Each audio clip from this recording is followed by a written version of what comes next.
15 years later, since 2002, what was known as the Fulani genocide has resurfaced in the Mambila region in Nigeria.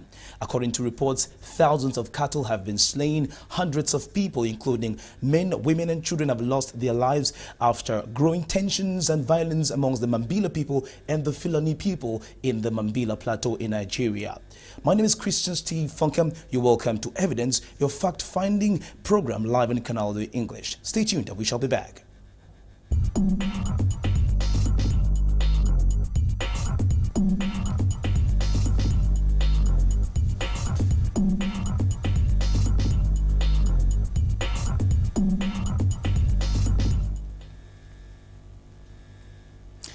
Welcome back to Evidence, your investigative program live on Canal D English. Right now, we're talking about our lone topic of discussion on evidence. Cameroon is now playing host to several thousands of refugees coming all the way from Nigeria after the deadly raids of the Mambila people on the Fulanese, who are also popularly known as the Bororo people. Many of our research has shown that this is due to wanton killing and communal unrest that sparked from land conflicts between these two people who are most especially graziers and farmers. And of course, we have several information that confirm that many of them are in the Adamawa regions and the northwest regions of Cameroon. Due to this tense moment and several lives lost, properties as well, these refugees flee to Cameroon, looking at Cameroon as a fortress or the safest area where their lives can be guaranteed. In this following report, our reporter Gladys Ambodibang and our correspondent in Kumbo, Lambert Kiven, tell us what exactly happened and how were these refugees received at the Banso Baptist Hospital. That's actually one of the major areas in Kumba, and especially in the northwest region, that has taken care of these refugees even without asking a single dime. These are some of the victims of the ethnic clash between the Mambilas and the Mbororos in the border villages between Cameroon and Nigeria. According to one of the victims, over 600 people have died following the conflict, several others have been injured, and 100 have taken refuge in villages in Nwa, in the Ndonga Mountain Division in northwest Cameroon. 8 of those who sustained injuries in the clash, most of them Bororos, are receiving treatment at the Banso Baptist Hospital. The main problem is political problem, according to the district. According to how they interview the Mambila, they say it is their chairman of their local government who said that they should kill all Fulanis and their cattle. Just be like they are doing partiality and tribalism. And they also have problem of jealous. They jealous the Fulanis because of their cattle. That is the main problem. When news of their presence in the hospital spread across Kumbu in the Bue division, the Mbororo Socio-Cultural and Development Association Boskoda and other Mbororo elites paid them a visit to extend a hand of fellowship. The sum of 2 million francs CFA was provided to clear the bills of 5 of the 8 victims who were hospitalized. Over 400 Nigerian refugees have flooded into the Ndonga Mountain Division following the conflict, and about 300 have reportedly taken shelter in the primary school. The clash between the Mbororos and the Mambilas has also led to the slaughtering of hundreds of cows and destruction of houses belonging to the Fulanese. The killing and maiming of the Mambila people, or rather the Fulani people by the Mambila people and the militia, is despicable. The images are graphic and we couldn't show them to you, but anyway, you have a tip of the iceberg as we listen to the eyewitnesses, the victims, and of course the doctors of the Banso Baptist Hospital who received most of these refugees at the moment they were coming in with the wounds and the sores and their bodies butchered, by the militia and the people they escaped from Nigeria. This is definitely the story from those who were in the mouth of the eagle, or just say the lion's den, and we should come back to get more on this story. The problem is that the Mambila people, they are just terrorists. We don't know about their attack. They just surprise us and attack us, start killing people, and their animal and burning their houses. So it is just a surprise to us. They just attacking people for nothing. Yes, we don't know anything. We don't have any problem with them. Since that crisis of 2002, there was not any misunderstanding between them. They are working in collaboration, so they just surprise us. But some people may be thinking that your animals, they are destroying their crops. Even if animal destroy crop, there is law, there is ARDOS, there is police station, there is court, and there is JAUROS. If there is any misunderstanding, they report them, they pay their damage. And we have the agri people who do evaluation and they pay them. Okay. So You know, as the thing happened like that, some of us went to the town. You know, we are staying in villages, so we went to market to buy things for our people. You know, we were almost approaching Salah that time or fasting. So as we went to the market, we are on our way coming back. We saw they are burning the compound. People are running out of the compound. They are killing children and their mothers. So we just managed to escape and run away. So what can you tell the government to do? I'm pleading with the government to do us a favor, because as of now we have a bill of more than 1.2 and it's up to that bill, and we don't have any possible means to pay the bill, and we don't have anything to sell behind because all our cattle has been killed. Okay. You know, they only depend on cattle. Yes.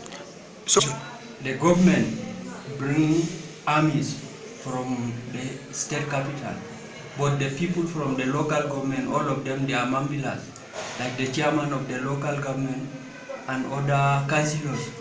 So they just block the armies inside Gembu town. They refuse them to cross the river bound that Mayokari. So there was no possible means for the army them to cross and come to the villages and intervene. Before they want to come and intervene, the war has already happened. okay. Yes. Thank you very much. Yeah. The thing is actually a problem between the Fulani grazers and the Mambilas. The Mambilas are claiming that the grazing land belongs to them, and the Fulanis too have been there for years. They claim to is their land, and it seems some of the government officials of the Federal Republic of Nigeria are backing these militia people because they want to like rustle the cows, the cattle that the Fulani have, and they share the booty. So that is actually the main problem. But the world does not know the truth. The militia people have their people in the government, and they are saying it's the Fulani people that are looking for problem. So the issue is happening, the fighting is happening in Gembu. Exactly. It started in Guroje, but in Guroje they were somehow overpowered and there was not much casualty. It was only a few houses that were burnt, but most of the destruction and casualties were done in Gembu area and in Mayondaga. It's just become a refuge ground for them, the people who are fighting in Nigeria. That's the Mambilas and the Mbororos. Actually, I work in the hospital, and I want to tell you I was shocked when I saw people who are rushed from Nigeria to Kumbu. And when I talked with the people in the theater, another person said if they could delay for the next 30 minutes to 1 hour, most of them must have lost their lives. I think they are rushing to Kumbu because the first thing is safety. They think that Kumbu is safe. And secondly, in terms of medical care, they think that Kumbu has the best hospital, in which I'm sure that is real, because many of them at the Bansor Baptist Hospital. They are coming in every day they are coming in. You see a lot of Mbororo people, you see the Mambila people, all of them, they are coming here to Bansor Baptist Hospital. And I think it is because they have heard of the kind of holistic care that is being taken at the Bansor Baptist Hospital. And secondly, as I said, they are running for refuge. Maybe they think that Kumbu is in peace. They want to rush because there's a lot of fighting. Many of them, they have lost their property. I talked to one the other day. He said he has been reduced to zero. He has nothing again. The house has been burnt. everything, the cattle destroyed, everything, so they don't have anything again. And so they are rushing into Kumbu. Now maybe in Kumbu, some people of sympathy might come to rescue them, or maybe they are safe here, because back at home they are no more safe. Everything has been destroyed, the family has scattered, and it's really a sympathetic situation. It is actually a sympathetic situation. I have been an eyewitness of what actually happened. I saw it with my own eyes. 4 Mbororo people who were rushed to the hospital in Sabongari Hospital, well chopped off with knives and machetes. As a human being, in short, I could not even believe that it is real that such a thing can happen to a human being. And so I would like, or my special plea will go to the Nigerian government as well, to do good to remedy the situation so that we don't have such issues again. Yeah, thank you very much, brother. My name is Miye Mary. I am the head nurse of surgical ward in BBH, and actually we received some patients. There were 4 of them, and that was on the 22nd of June 2017 in surgical ward. They came very critical, and they were immediately taken to the theater where they had surgical intervention, and we received them back to the ward and we continued the care. One of them, the female, the lone female, was very critical more than the other ones, and on the 4th day, after serious intervention, she could not make it. She expired, and we continued with the other 3. And from all indications, they are doing very well, and they may be discharged any of these days. They came, 3 of them, they had bullets, gunshot. It was indicating that they had gunshot, and mostly on their tummy and on their chest area. And one of them had a cut at the back of the neck, which was really very much, and it was almost reaching the spinal cord. But after the surgical intervention, the patient was doing fine. If somebody has seen that patient before and after, the person will be surprised that that patient has survived. But now the patient is doing very well and is moving around. We don't really know what happened back there in Nigeria. We just know that they had a problem there. We don't know what the problem was, but our own, we just continued with the care as we are doing to other patients. We received them as patients and we were treating them as patients, and right now we don't actually know what was happening back there. Thank you so much. I'm Abdul Joda. I work at Banso Baptist Hospital. Right here in the hospital, let me start with the hospital. We have about 8 families that are present here. Some of them wounded. There were about 4 of them that were critically Wounded or butchered, and they lost one of their clients or one of their patients, which was a mother, a woman that was actually badly butchered. The rest 3 of them, they are still under surveillance. They are still in critical condition. They are in the surgical ward, the 3 of them, but they are responding to treatment. And reliable report, we have about 150 of the Fulanis that have fled from Gembu that are present here in Kumbu. Then about 3,150 in Mayodale that are taking refuge in one of the secondary schools there in Mayodale.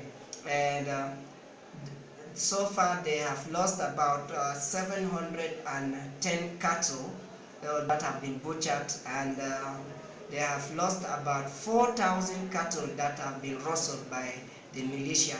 So far this is the figures that I have officially got from the media, but unofficial figures are higher than what I have given to you this present day.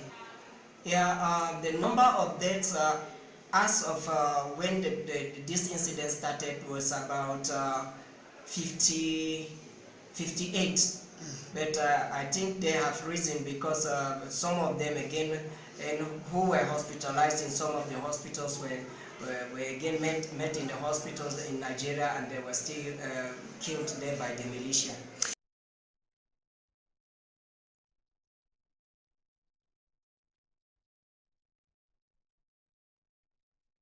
We now remember vividly that in 2001 and in 2002, the same case scenario sparked up for the first time in the Mambila regions in Nigeria. This led to a clash between the Mambilas, who were most often, the farmers, and the graziers, who are the Fulanese, or popularly known as the Mbororo people. Due to the conflict between these two, the loss was greatly suffered by the Fulanese, who almost went near extinction, and this became, this was termed the Fulani genocide. This was simply a clash that stemmed from the conflict of land and who is the rightful owner of the land of the Mambila Plateau. Then serious other troubles definitely resurfaced again when we had to talk, in fact, reports talk about, the Mambilas accusing the Fulanese of actually letting their cattle graze and destroy their farm products, and this sparked conflict. And of course, reports also tell us that back in the days, the local government, of Saduna supported, the Mambila people who actually fought against the Fulani, trying to expel them. We know the Fulanese are a nomad population that actually came to settle years after on this Mambila plateau, with the Mambilas being the autochthones, the aboriginal, settling groups, or the aboriginal population of the Mambila plateaus. Anyway, due to these tensions and as a resolution, commission, the Peace and Reconciliation Commission, was created, having all the different elites of the different villages of the Mambila region represented, so that a solution could be met or could be arrived at. Years after, about 15 years, this same scenario has re-emerged, and this time around since the month of June of this year. And since then, wanton killing and communal unrest has been the modus operandi, giving the right reason to the Fulanese to escape to look for refuge in the border countries. Cameroon was the first choice. Most of these refugees are now spread across the Adamawa and the northwest regions of Cameroon. For those who are in Kumbo, they have been following, they have been responding well to treatment at the Banso Baptist Hospital. Right now, we're going to talk to one of the medical staff members of the Banso Baptist Hospital by name Abu Joda, who has been dealing with these refugees on a day-to-day basis. He told us in the very personal interview that the refugees' bills have crossed the cap of 1.2 million CFA francs, and they are unable to pay simply because they've lost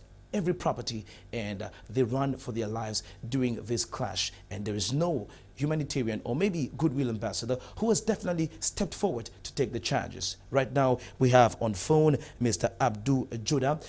Hello, Mr. Abdu Joda. How are you doing? We hope you're doing great. First, what we want to know is whether or not there are updates, and if there are any, can you talk to us about the updates at the BBH in Banso at the moment?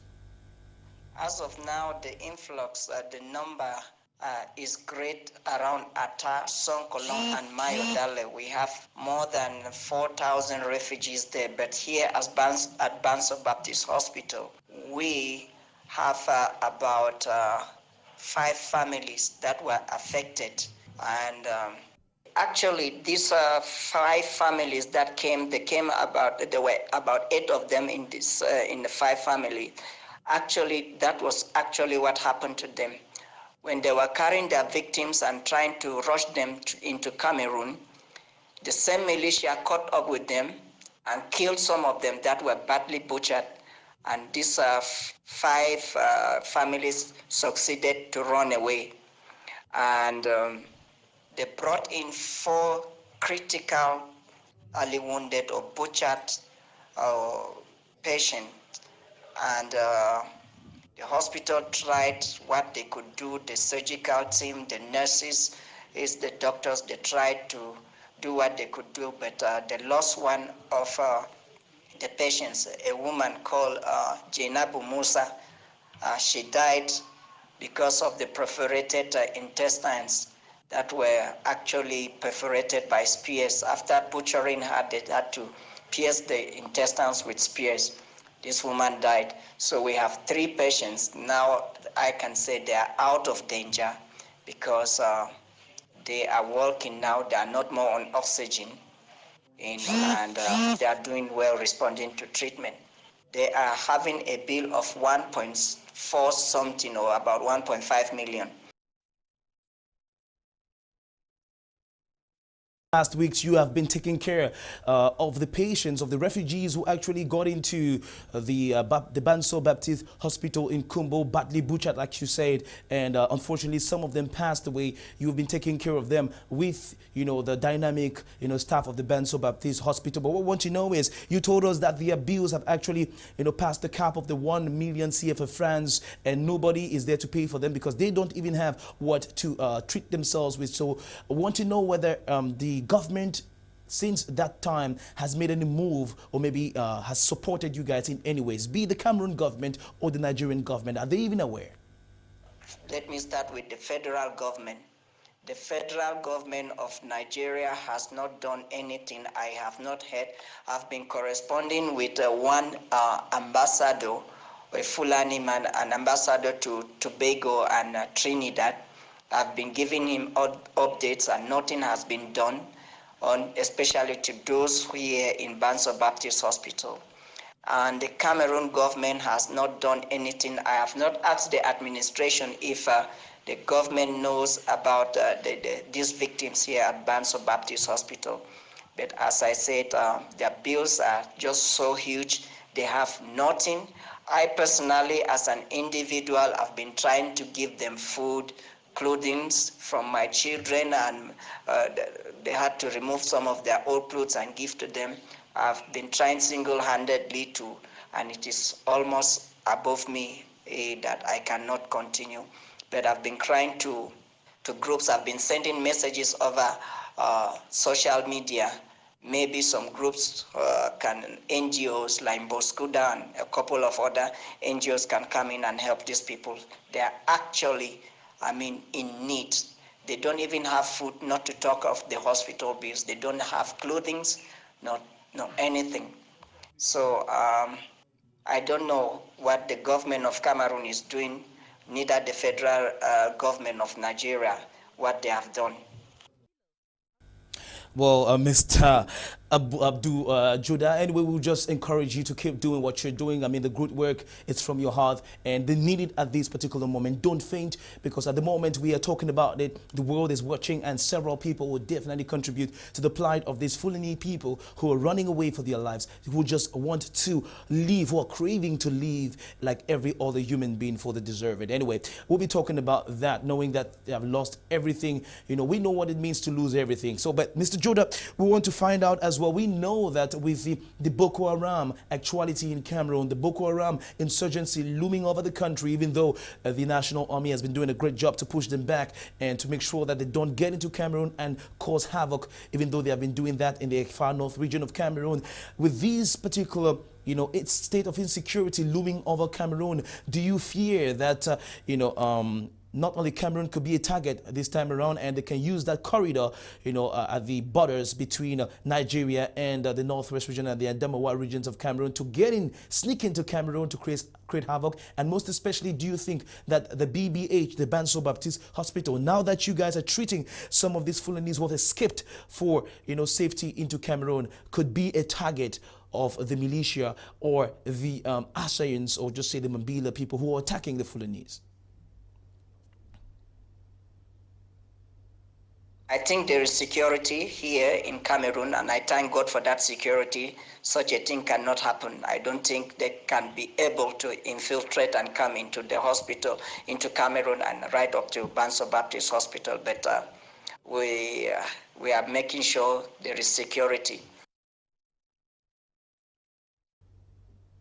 Well, thank you very much, Mr. Abdul Judah, for this, for your contribution. We know we have a very busy timetable, especially now that you have many refugees, in the Baptiste Banso, the Banso Baptiste Hospital, beg your pardon, where you guys are focused treating these patients. I imagine you don't really even have time, but thank you very much for, being part of the contributors to Evidence, your fact-finding program live on Canal de English. And so we're going to take a break, and when we come back, we're going to discover the Mambila people, the story about the people, the geographical location, in order for you guys to understand why we are talking about these people who are mostly in Nigeria. But anyway, the Mambilas are also found, in Cameroon, since it is a border region that cuts across Nigeria and Cameroon. We shall be back.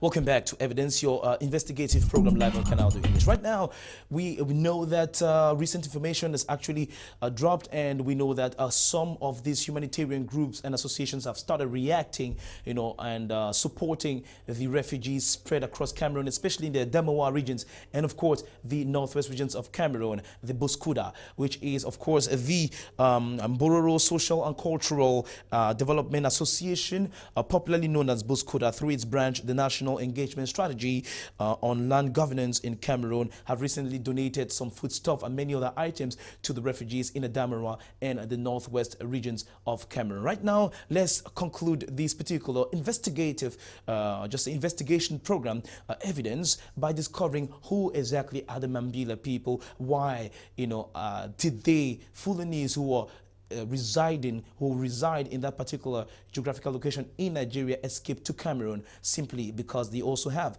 they share a lot of cultural, they have a lot of cultural similarities. And let's discover the geographical location, the Mambila people, and when we come back, we conclude the program. Thank you. This is a story on the Mambila people. The Mambilas of Nigeria live on the Mambila Plateau in Saduana local government area of Taraba State in Nigeria. A small fraction of Mambila migrants left the Mambila Plateau for the Ndom Plain, also known as the Tika Plain, on the Cameroon side of the international border, as well as in a couple of small villages such as New Namba, further north towards the towns of Gashaka and Banyo. The Mambila people of Nigeria and Cameroon regard themselves as a group with a common identity. They are the denizens of the Mambila region and have been in their homeland for upwards of 4,000 years. The Mambila and the Mambiloids peoples represent the Bantu who stayed home following the great Bantu split of prehistoric times. Most Mambila live on the Mambila Plateau with their modern capital at Bomi, Gembu in Saduana local government in Taraba State, to be precise, in Nigeria. Worthy of note, the traditional and historical name of this local government area has been Mambila, and that the Saduana misnomer is a modern imposition by external or non-indigenous people, particularly in conjunction with the defunct Jega government of 1984. This is a highland plateau, the northerly continuation of the Bamenda grass fields. The plateau is dissected by many rivers, notably the River Donga, and leaving a complex geography of steep valleys separated by highlands of all similar altitude. The Gang Peak, located in the northeastern corner of the Mambila Plateau on the Mambila-Gashaka Cameroon 3-point boundary zone, is Nigeria's loftiest landform. Since the immigration of cattle grazers towards the end of British administration, it was part of British Cameroon until the referendum of 1961. In late 2000 and thereafter, particularly on the 1st of January 2002, when Odawa Fulani mercenaries from Nigeria and Chad invaded the Mambila Plateau, these conflicts over land led to many Fulani herders being driven from the Mambila Plateau and becoming refugees in Cameroon. A small number of Mambila migrants from New and southern Mambila Plateau and other villages are to be found on the edge of the Ndom northern Tika Plains in Cameroon at the foot of the escarpment of the Mambila Plateau. The principal Cameroonian villages are Ata, Sonkolong, and Somie. Hatred, lack of justice, among other aspects, have been, pinpointed as the major sources of conflicts between the graziers and the farmers, the Mbororos and the Mambilas. And then government intervention is hence primordial to avoid any further outbreak of greater violence and wanton killing. Thanks for watching Evidence.